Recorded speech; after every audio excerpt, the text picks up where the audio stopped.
Santino Soru nos cuenta la importancia de la política pública, nacional y local.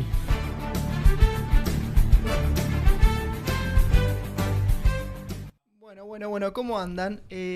Nos vamos de los siniestros viales y nos metemos con la política nacional. Sí, seguramente que puede ser siniestra también. Sí, que es bastante siniestra. Se relaciona. Es bastante siniestra también, sí. Bueno, siniestro vial puede ser lo de Adorni, ¿no? Sí, porque... Siniestro volador, quizás. Sí, también.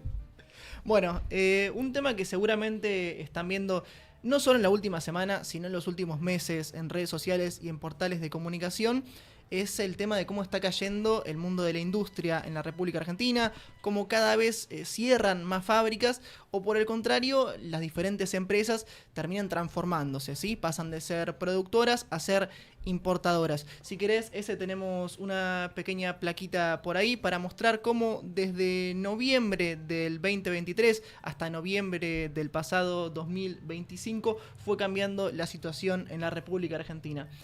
21.400 empresas privadas fueron cerradas completamente en ese periodo. Desde noviembre del 2023 tenemos la última parte del gobierno de Alberto Fernández hasta la asunción de Javier Milei, hasta, como les decía, el noviembre pasado. Estos son datos de Politicón Chaco, una consultora.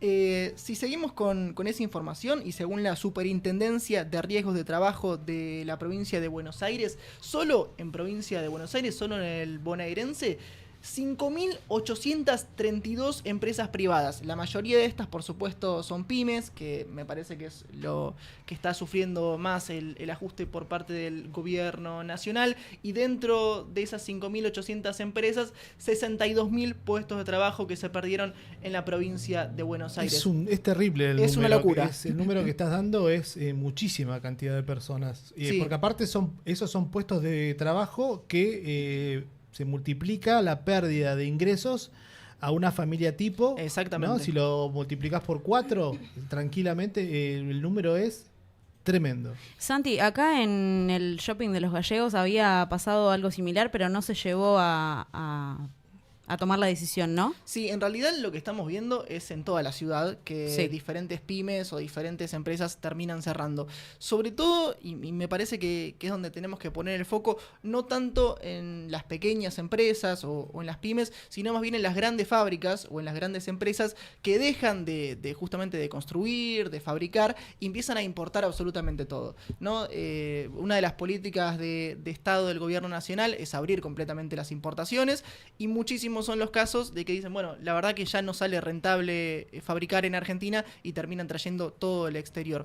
Uno de los casos que lo veíamos también en la plaquita es el de Lumilagro, por ejemplo, que contó que tenemos... no está Lumilagro en la placa, pero igual se los cuento.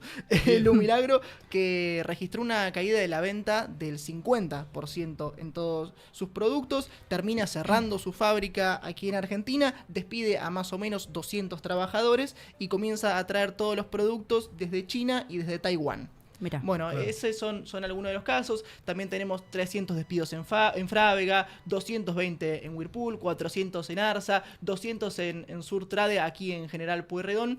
Y sin dudas, el caso que más ha dado que hablar en el último tiempo es el de FATE, ¿sí? Que tuvo 920 despidos, que aún hoy los trabajadores de FATE o ex trabajadores de FATE están pidiendo que se los pueda reincorporar en el trabajo. Es cierto que este es un caso particular, ¿sí? La realidad es que hay un enfrentamiento entre el dueño de FATE y el gobierno nacional y se cree que no termina cerrando la fábrica porque no le sea rentable, sino como una manera de pegarle a Javier Milei y a todo el ejecutivo. Pero bueno, la situación es muy similar, ¿no? Al fin y al cabo, por drama político, un montón de familias que terminan en la calle. Si querés, escuchamos un pequeño testimonio que recogimos de la gente de Gelatina. Si en el proceso de apertura de la economía ingresa un producto de mejor calidad, un mejor precio y quiebra una empresa, también es cierto que los consumidores ahora tienen más dinero en su bolsillo y los pueden gastar en otros sectores de la economía.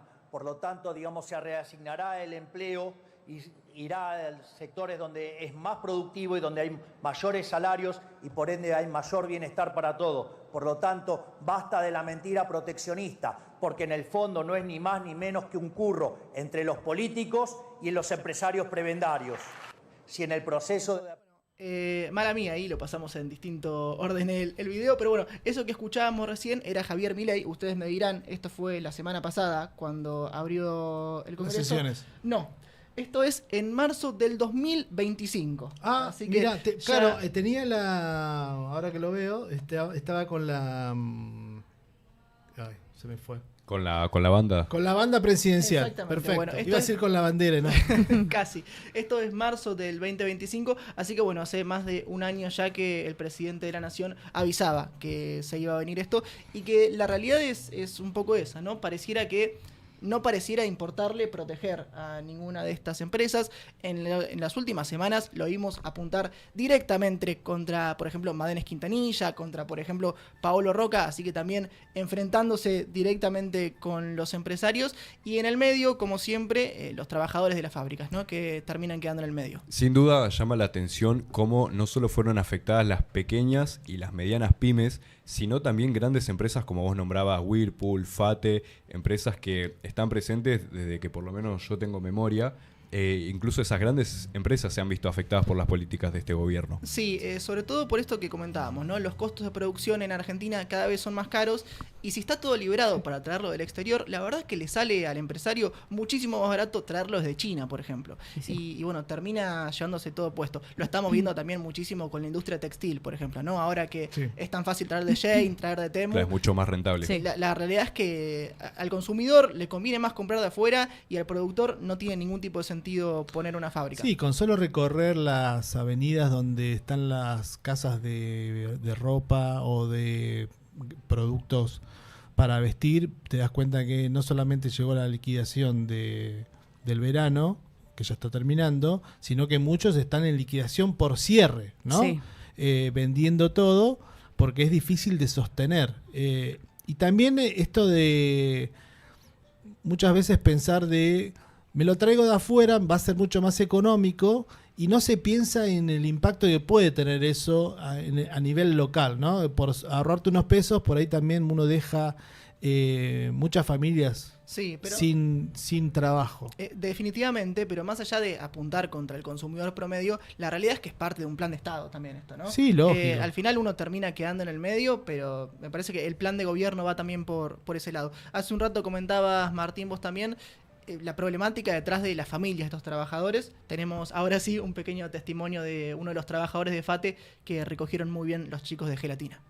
Nosotros tenemos gente con discapacidad, tenemos chicos también dentro de fábrica, compañeros que tienen la mujer o el mismo compañero con tratamiento oncológico, chicos discapacitados.